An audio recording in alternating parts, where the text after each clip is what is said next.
Today we have a beer called Spirit Wolf that's a coffee blonde. Now, what do wolves and coffee have in common? I'm not too sure, but I guess we'll find out.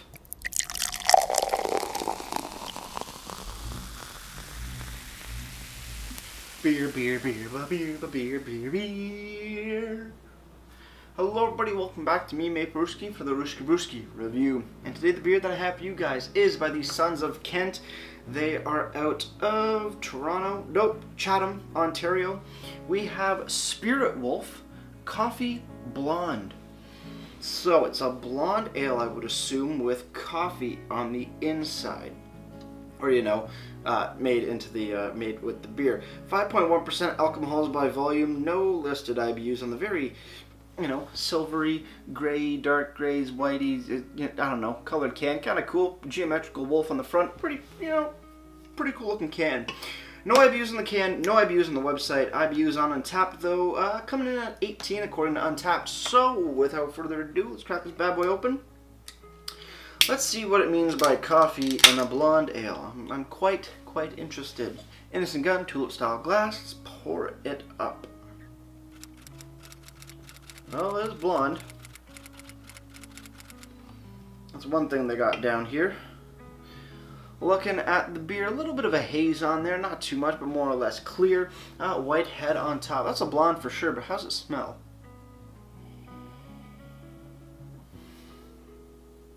It smells like coffee.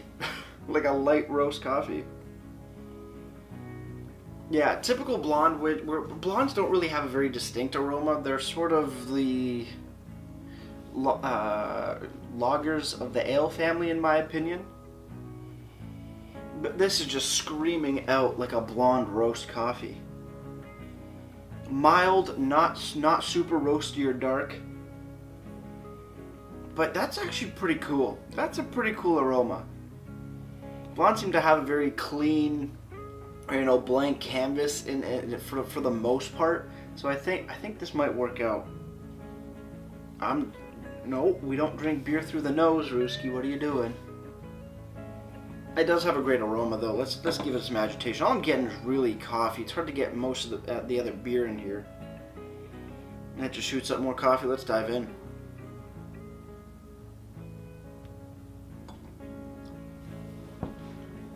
Very reminiscent of like a cold brew coffee, no cream, no nothing, just black, where you get those beautiful coffee flavors, and also just a little bit of airiness to it. That's more on the coffee side of things. And then with this, it has the more the beer background with a little bit of like a slight bready note to it. No real caramels going on, no real toffees, no corniness either. Just like a crackery and like white breadiness for the beer portion of here, but pretty interesting. The coffee seems to be working thus far, but we need more sips because that was only one, and we can't judge a beer by just one sip. So with that said, guys, cheers everybody. Let's keep on drinking.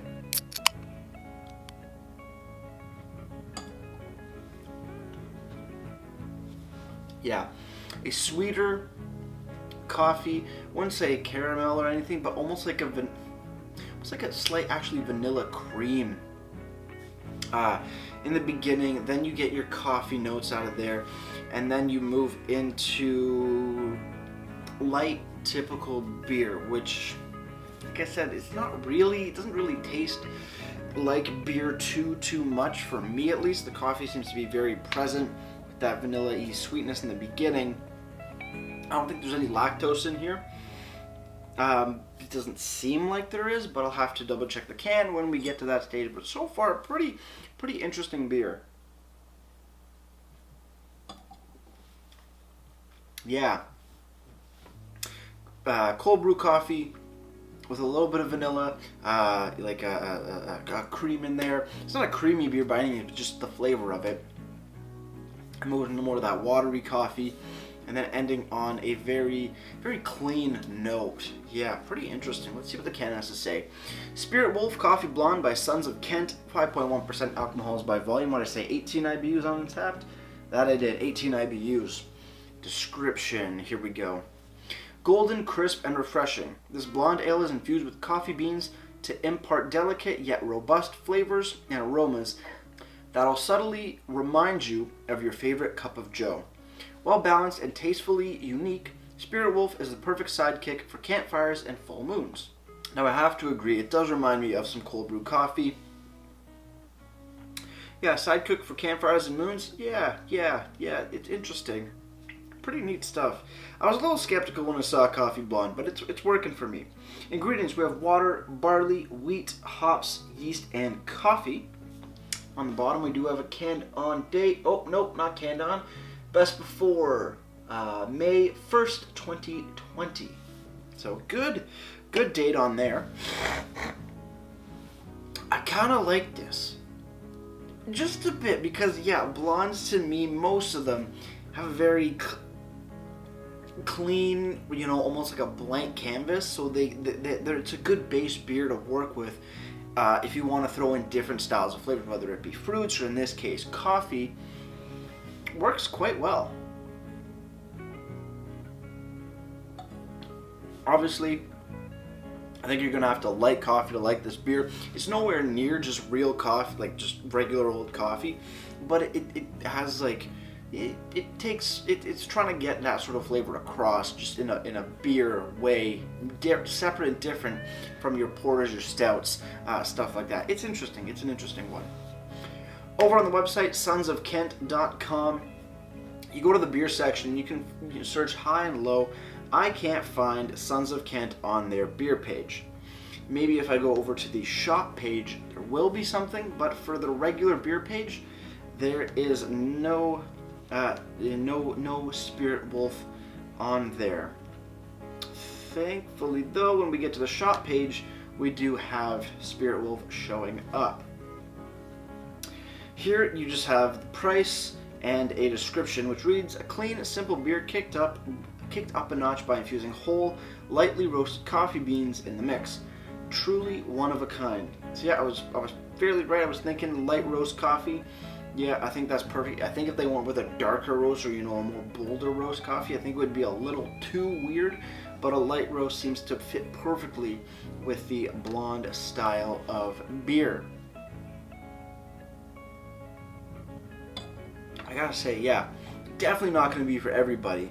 You have to kind of like coffee in a slightness, and you kind of have to like weird tasting coffee, because it's beer at the end of the day. Over on Untappd, Spirit Wolf has been given a 3.72 bottle caps out of 5, and that's out of just over 1,600 ratings.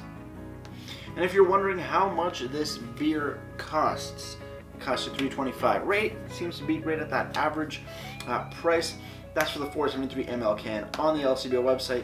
Also is the same price, which you can get only in singles from the Sons of Kent shop page. So not too bad. Thinking that there is coffee in here, you'd think that'd bump up the price a little bit. But surprisingly, it's at a fairly decent price. Overall, it's interesting beer. I'd put it in that novelty beer section. Obviously, I think this is maybe just a one-off or possibly seasonal. I don't see this being a core lineup beer, because it is just a little too odd for a long-term offering. But hey, they did it. It turned out to be pretty damn good, and I'm happy it's a thing. So with that said, guys, cheers on the final sip. Let's get right to ratings and wrap this thing up.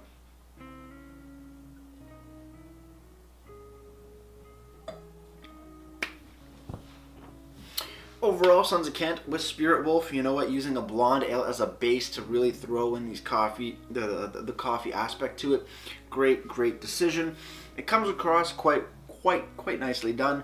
That little bit of vanilla creaminess in the beginning, even though the beer itself doesn't feel creamy. It's definitely a lighter bodied sort of beer, which I really do enjoy. The coffee shines through beautifully without being overly aggressive or overly bold or roasty, fitting in part with the base style of beer. So that's really cool to see. And you know what? Nothing really conflicts. The one thing, you have to kind of like coffee, to be honest. At least that's where I'm coming from, because it is a bit of an odd flavor when you're thinking beer.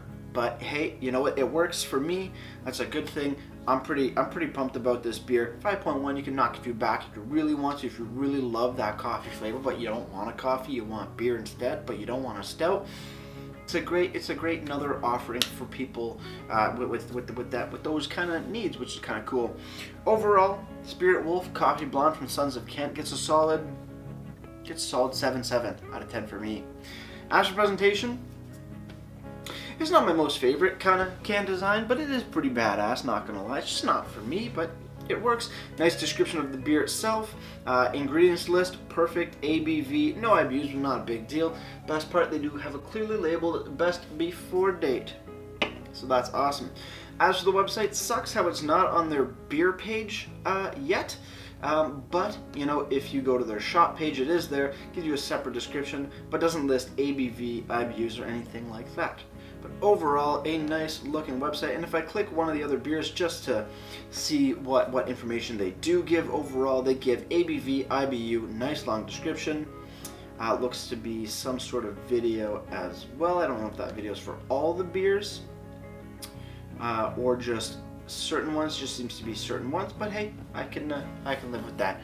Overall presentation gets a solid 7.5 out of 10 for me. Before I leave you guys, if you have any comments, questions, or beers you want to review in the future, you can leave all that information down in the comment box below.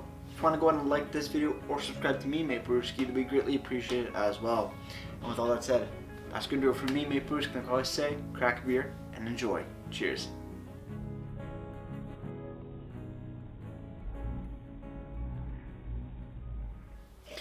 Coffee and beer come together in harmony with this spirit wolf.